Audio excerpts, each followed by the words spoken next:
Selamat pagi kepada seluruh siswa dan siswi kelas 8 yang penuh semangat dan luar biasa. Bagaimana kabar kalian pada hari ini? Semoga kita semua tetap sehat, dalam pikiran yang ringan, hati yang jernih, dan juga segar dan rasa ingin tahu yang tinggi. Karena pagi ini kita akan melakukan sebuah perjalanan kecil yang belum pernah ada atau berbeda dari sebelumnya. Sebelum kita memulai pelajaran, saya ingin mengajak kalian melangkah sejenak keluar dari rutinitas. Kita tinggalkan dulu untuk seluruh kegiatan kita. Sekarang, mari kita membuka pintu menuju sebuah dunia yang sering terlupakan ketika kita mulai tumbuh dewasa, yaitu dunia dongeng. Ya, dunia dongeng. Yaitu dunia yang penuh keajaiban, petualangan, dan juga pelajaran tentang kehidupan. Kalian mungkin merasa bahwa dongeng hanya sekedar untuk anak-anak. Akan tetapi sebenarnya dongeng adalah cerminan dari kehidupan. Nah, ia menyimpan nasihat bijak, kritik sosial, dan juga nilai-nilai akan tentang kehidupan. Ketika walaupun zamannya telah berganti bahkan telah berubah, dongeng dapat mengajak kita merenung, tersenyum, bahkan belajar dan juga terkadang menemukan siapa jati diri kita yang sebenarnya. Lalu, pada hari ini kita akan melatih kemampuan menyimak melalui sebuah dongeng pilihan. Namun, ini bukan sekedar menyimak biasa. Saat kalian mendengarkan, cobalah membuka ruang imajinasi kalian seluas-luasnya. Bayangkan tokoh-tokohnya berdiri di hadapan kalian dan juga rasakan suasana ceritanya. Ikuti setiap alur peristiwanya dan juga temukan pesan moral yang terkandung pada cerita yang disampaikan. Ingat, menyimak bukan hanya sekedar tentang mendengar dengan telinga, akan tetapi menyimak berarti menghayati, memahami sekaligus menafsirkan. Menyimak juga berarti membiarkan cerita berbicara kepada hati dan juga pikiran kita. Jadi, tarik nafas dalam-dalam dan lepaskan semua rasa lelah. Letakkan segala beban pikiran sejenak, lembutkan hati, dan biarkan cerita menuntun kita pada kebijaksanaan yang baru. Lalu, bersiap-siaplah memasuki sebuah perjalanan yang bahkan sebelumnya tidak pernah kalian rasakan atau belum pernah dari sebiasanya. Baiklah, siswa dan siswi kelas 8 yang luar biasa, mari kita buka pintu dongeng pada hari ini. Semoga kalian bisa menemukan pembelajaran yang baik dan juga pembelajaran yang baru setelah mendengar dongeng pada hari ini. Selamat menyimak.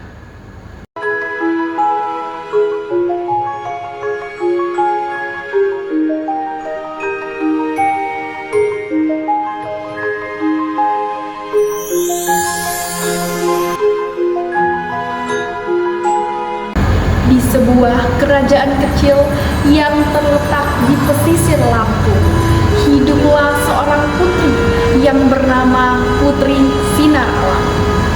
Parasnya yang cantik bagaikan rembulan, tutur katanya yang lembut, dan ia sangat dicintai oleh rakyatnya. Namun, di balik kecantikannya, ia merupakan seorang gadis yang sangat sederhana dan tidak menyukai akan kemewahan. Pada suatu pagi yang cerah, dari kejauhan tampak sekumpulan pasukan berkuda yang datang menuju ke istana. Mereka membawa bendera merah berwarna merah marun yang menandakan bahwa mereka berasal dari negeri seberang, yang dipimpin oleh Pangeran Laksana Gahra, seorang bangsawan yang sangat terkenal dan juga terkenal dengan keangkuhannya. Setibanya di istana, pangeran langsung menemui raja. "Paduka Raja," katanya dengan suara yang sangat lantang, "aku datang untuk melamar Putri Sinar Alam sebagai pendamping hidup." Raja pun menunduk dengan sopan, lalu mengatakan, "Kami menghormati maksudmu, pangeran, namun keputusan berada di tanganmu."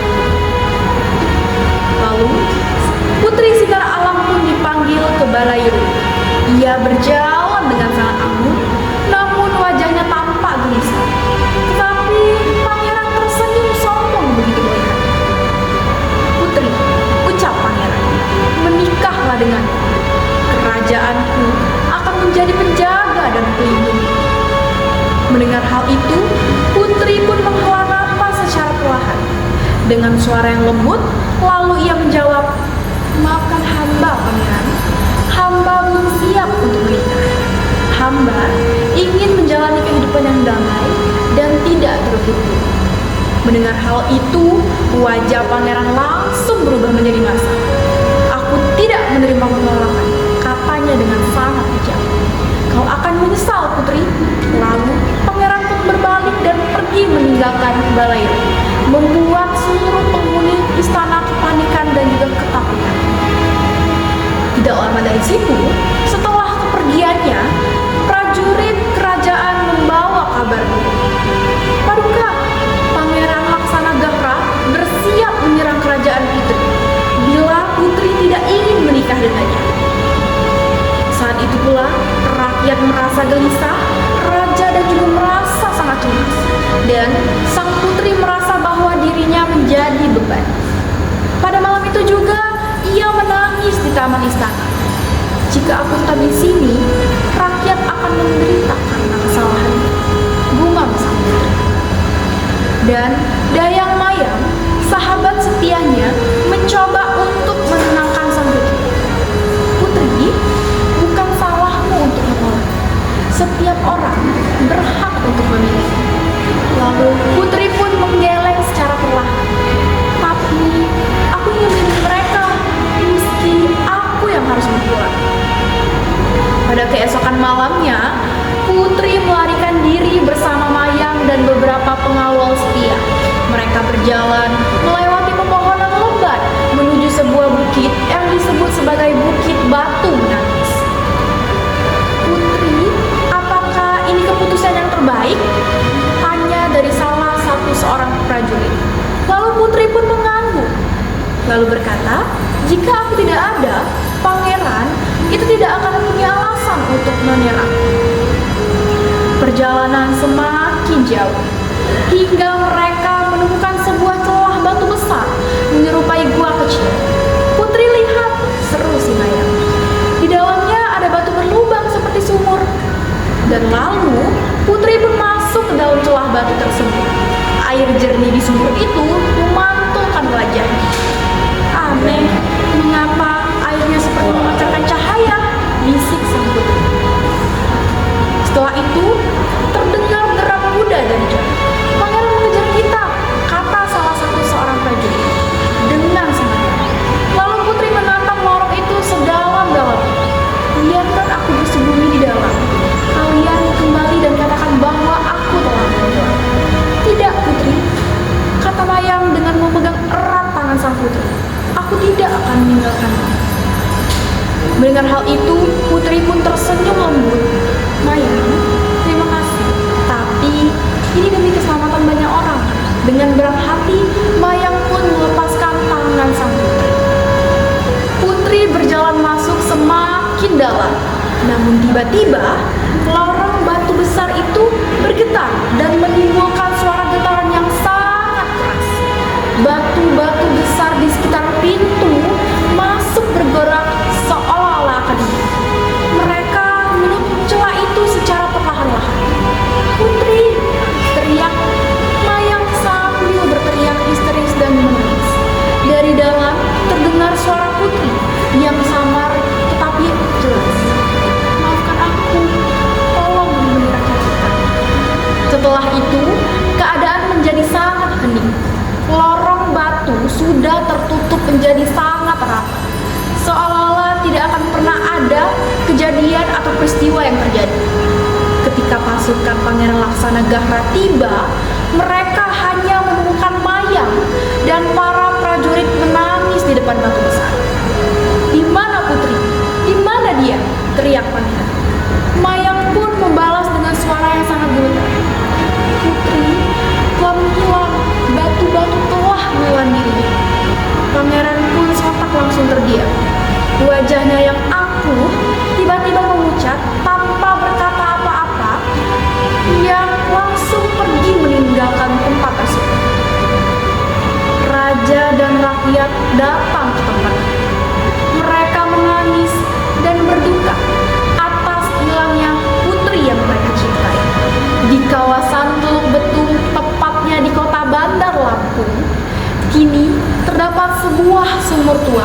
yang dinamakan masyarakat sebagai Sumur Putri.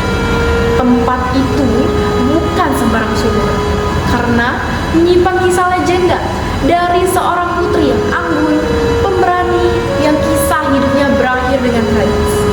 Sejak hari itu, sumur kecil di dalam celah batu yang kini tertutup rapat disebut sebagai Sumur Putri.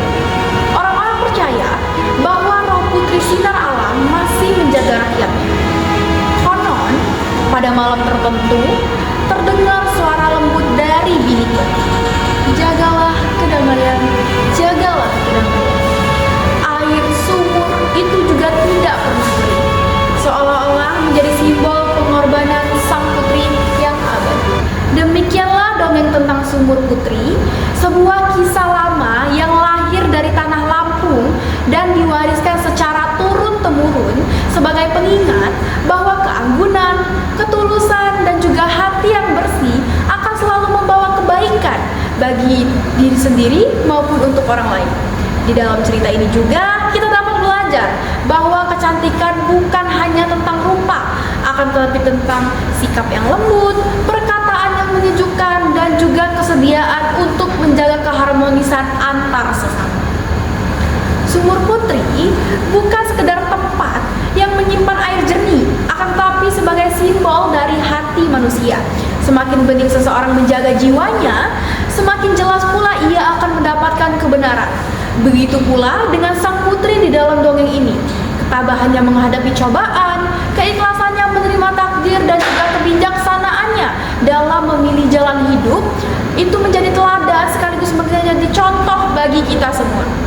Ia juga mengajarkan bahwa kebaikan tidak akan pernah sia-sia dan cinta yang tulus akan selalu menemukan jalannya untuk pulang, meski harus melewati ujung yang sangat panjang.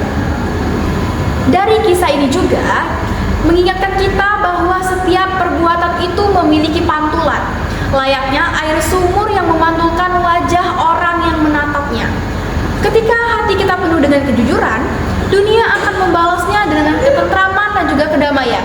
Namun, kita memilih kesombongan dan juga keangkuhan, maka kesulitanlah yang akan mengalir kembali kepada kita. Dongeng Sumur Putri ini menjadi cermin yang mengajak kita semua senantiasa untuk menjaga perilaku, menghargai sesama, dan juga menjalani kehidupan dengan kerendahan hati. Semoga dongeng ini tidak hanya dapat dijadikan sebagai hiburan semata, akan tetapi juga dapat dijadikan sebagai pelajaran yang tertanam lembut dalam sanubari kita. Biarlah kisah ini mengingatkan kita bahwa kehidupan adalah perjalanan yang memerlukan kesabaran, kebijaksanaan, dan juga keteguhan hati. Seperti kejernihan di Sumur Putri, marilah kita menjaga kejernihan pikiran dan juga ketulusan perbuatan, agar masa depan kita dapat memantulkan cahaya yang indah. Terima kasih kepada seluruh siswa dan juga siswi kelas 8 yang telah mendengarkan dengan penuh perhatian dan juga dengan rasa ingin tahu yang sangat besar. Kini, mari kita lanjutkan dengan beberapa pertanyaan untuk melihat seberapa jauh pemahaman kalian tentang memahami alur cerita, mengenali seluruh tokoh, dan bahkan menangkap pesan moral dari dongeng Sumur Putri yang baru saja kita simak bersama. Pertanyaan yang pertama, apa yang menjadi penyebab utama munculnya konflik dalam cerita Sumur Putri? A. Putri ingin pergi dari kerajaan. B. Pangeran Laksana Gahra memaksa Putri menerima lamarannya. C. Raja memaksa Putri menikah. D. Putri tidak mau menjadi pewaris kerajaan. Pertanyaan yang kedua, bagaimana sifat Pangeran Laksana Gahra digambarkan dalam cerita? A. Rendah hati dan penyabar. B. Bijaksana dan penyayang. C. Angkuh dan suka memaksa. D. Pemalu dan penakut. Pertanyaan yang ketiga, mengapa Putri Sinar Alam menolak lamaran sang pangeran? A. Ia sudah bertunangan. B. Ia ingin menjelajahi negeri lain. C. Ia ingin hidup tenang dan tidak suka D. Ia membenci semua bangsawan. Pertanyaan yang keempat, apa yang membuat kerajaan menjadi gelisah setelah penolakan putri? A. Putri jatuh sakit. B. Rakyat memprotes keputusan raja. C. Pangeran mengancam akan menyerang kerajaan. D. Raja ingin mengasingkan putri. Pertanyaan yang kelima, apa alasan putri memutuskan untuk melarikan diri? A. Ia ingin mencari petualangan. B. Ia malu dengan keputusannya. C. Ia ingin melindungi kerajaan dari peperangan. D. Ia ingin hidup di desa. Pertanyaan yang keenam, kemana rombongan putri melarikan diri? A. Ke tengah kota. B. Ke sebuah lorong batu di dekat hutan. C. Ke puncak gunung tinggi. D. Ke istana sebelah. Pertanyaan yang ketujuh, apa peristiwa aneh yang terjadi saat putri memasuki lorong batu? A. Lorong berubah menjadi sungai. B. Batu-batu menutup lorong dengan sendirinya. C. Cahaya terang menyinari seluruh hutan. D. Pangeran tiba-tiba muncul dari dalam lorong. Pertanyaan yang kedelapan, apa yang terjadi setelah lorong batu itu tertutup? A. Putri berhasil diselamatkan. B. Putri ditemukan bersembunyi. C. Putri hilang tanpa jejak. D. Lorong terbuka kembali. Pertanyaan yang kesembilan, mengapa sumur itu kemudian dinamakan sebagai sumur putri? A. Putri pernah mandi di sumur tersebut. B. Putri menyimpan air suci di sana. C. Sumur itu diyakini sebagai tempat putri menghilang. D. Sumur itu dibuat khusus untuk para putri istana.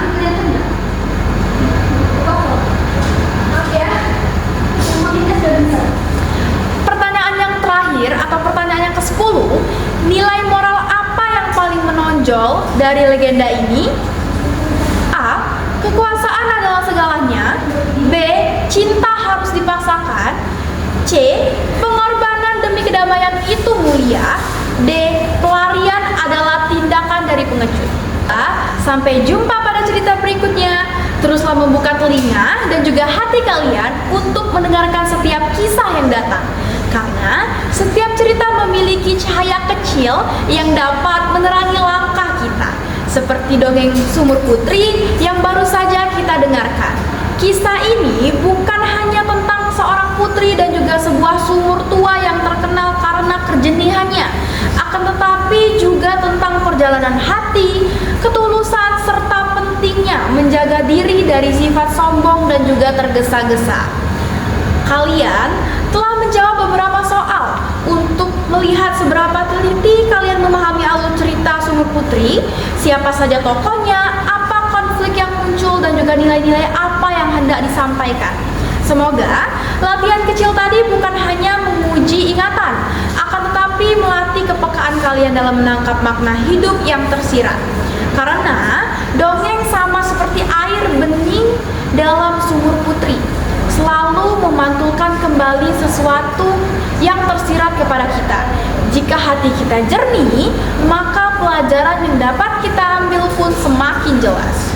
Dan ingatlah bahwa kebijaksanaan tidak selalu datang dari buku tebal atau kata-kata yang rumit.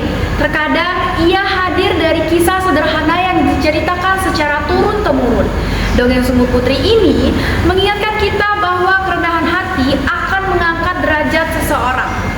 Sementara keserakahan, kesombongan, dan juga amarah justru akan menjerumuskan kita pada kesulitan. Sama seperti air sumur yang jernih, bila dijaga kebersihannya, begitupun pula dengan hati kita. Semakin kita rawat dengan kebaikan, akan semakin damai dan juga aman hidup yang akan kita jalani. Teruslah menjadi pembelajar yang bijaksana, yang tidak hanya mendengar cerita, tetapi juga menyimak nilai di baliknya. Jadilah seseorang yang mampu menilai makna dalam setiap peristiwa, memahami pesan dari setiap tokoh, dan mengambil hikmah dari setiap perjalanan yang disampaikan. Sebab setiap cerita tidak peduli seberapa pendek atau panjangnya, yang dimana selalu membawa pelajaran yang dapat menjadi bekal menghadapi kehidupan yang sesungguhnya. Sampai berjumpa pada kisah berikutnya. Semoga setiap langkah kalian selalu disertai kejernihan hati seperti beningnya air di sumur putri ini. Dan semoga setiap cerita yang kelak kalian dengarkan akan menjadi cahaya yang menuntun kalian tumbuh menjadi kepribadian yang lebih baik dan juga penuh kebijaksanaan.